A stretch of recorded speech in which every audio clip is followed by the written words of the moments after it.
Hello, amazing people. I greet you, wherever you're hearing the sound of my voice from at this time, okay? And it's still on the stories coming out of Agodi Correctional Center in Ibadan regarding our dear Queen Naomi and a bit of palace news as well, okay? So, what is coming at this time is something that might surprise you because I am surprised, just hearing this rumor or story, okay? And the story is that Queen Naomi's father, yes, you heard me well, Queen Naomi's father surfaces in Agodi Correctional Facility to support his daughter. Yes, you heard me well. Queen Naomi's father surfaces in Agodi Correctional Facility to support, his daughter. Okay, I know this is a bit of breaking news.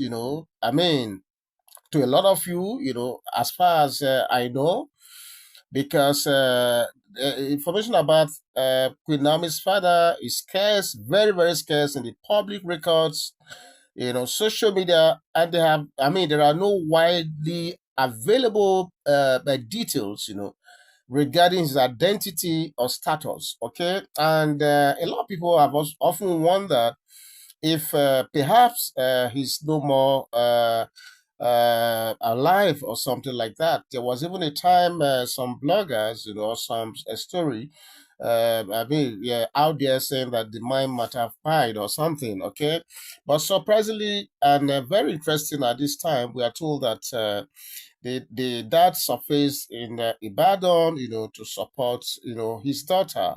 Okay, so given the limited information available, okay, it appears that Queen Naomi's family, including her father, maintains a very low public profile, and I think if not for Queen Naomi, getting married to the Ooniofife, maybe a little would have been known about her as well. Okay, so this is what we are gathering. So the man is alive from this report. That is, this story is true.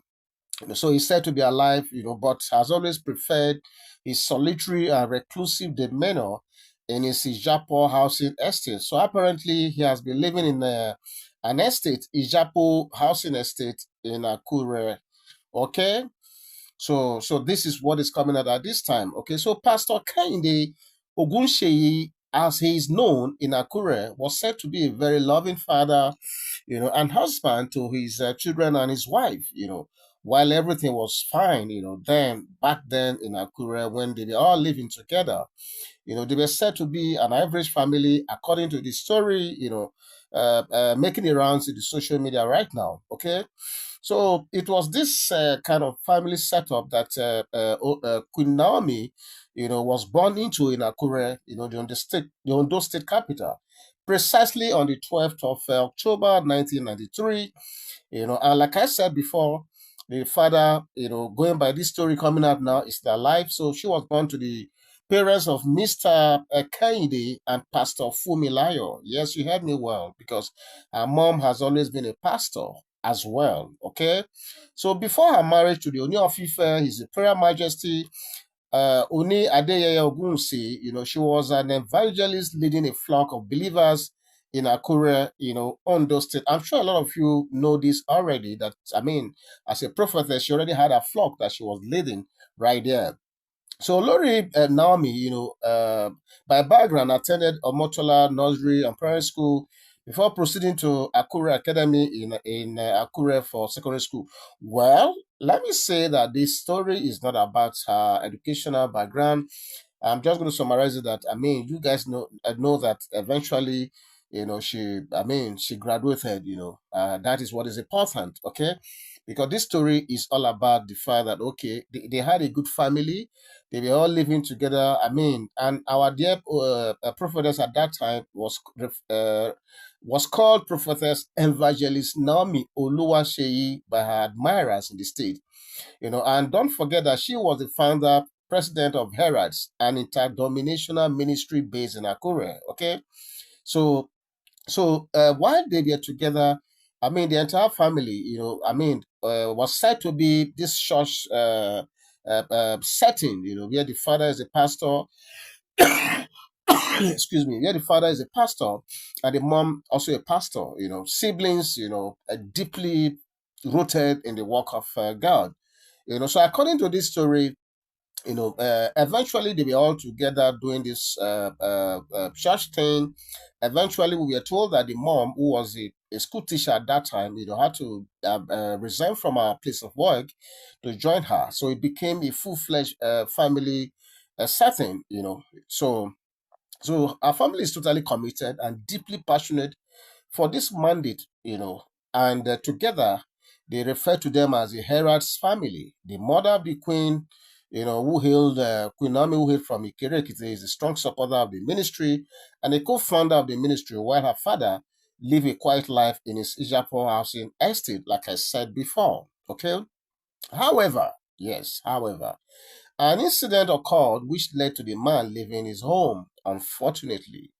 Okay, he was said to have gotten another lady pregnant, from the church, according to the alleged story, and that marked the beginning of the end of the union between their parents, as he had to move in with the new family, according to these accounts.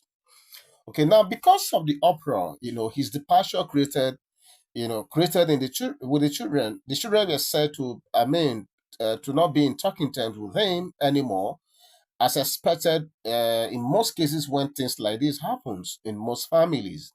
Okay, but despite that, the report says that it was just Queen Naomi who kept that relationship, who was also checking on the man, intermittently. Okay, excuse me. Sorry about that. I'm still under the weather. Yeah.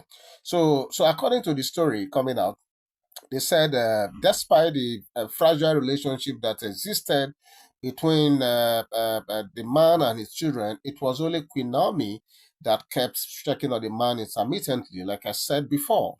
And that's perhaps explain why, all over the social media, if you like, go to Google, if you like, go to any of the social media handles, there's no one single mention of their dad. Okay, so so that is it. Okay, perhaps that explains why.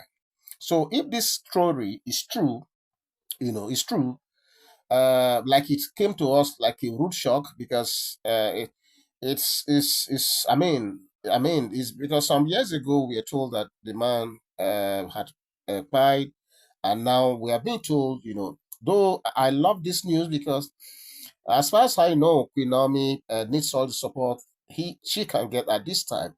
So this story, like I said, if it is true, then it's really very, very interesting and it's nice to hear. So they said despite his great effort to hold back his tears upon getting to the Agodi Correctional Facility, that despite his effort, that he made serious effort not to shed tears, but he couldn't, as tears flowed freely upon sighting the figure of his beloved daughter, Queen Naomi. And just imagine how things have unfortunately turned against her. Oh my God.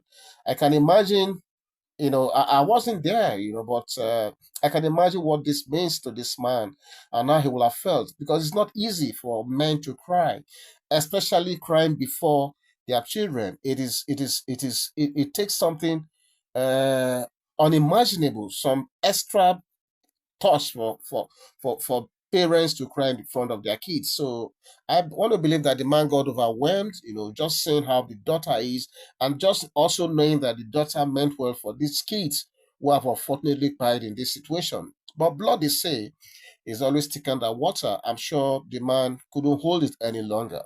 So the report went further to say both father and daughter had a quiet moment, wherein he prayed and blessed, his daughter, assuring her that God will not forsake her in a time of need. And I believe God will not forsake her indeed.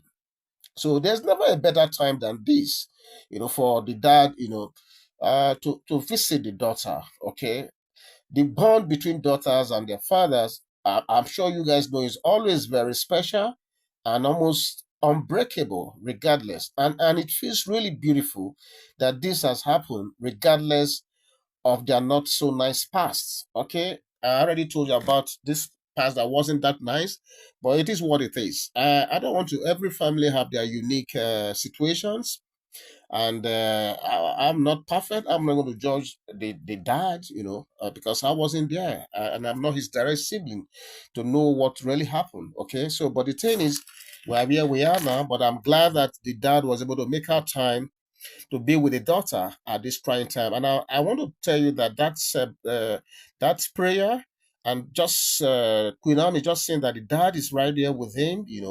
I'm telling you this will strengthen her the more, and that prayer will surely come to pass. Telling the daughter that God will not forsake her at this time. Okay, those are the kind of words she wants to hear at this time. And truly, truly, I want to tell you that God will not forsake her, because all she wanted to do was to bring succor to these vulnerable kids until the devil struck. Okay? So, like I keep saying, this is just a trial moment for her, and she's going to overcome. She's going to overcome. So, this is what came out at this time. And I want to say thank you, uh, uh, Mr. Kennedy, for remembering your daughter at this time, and all the interventions and effort you are putting in. We are seeing it. God bless you.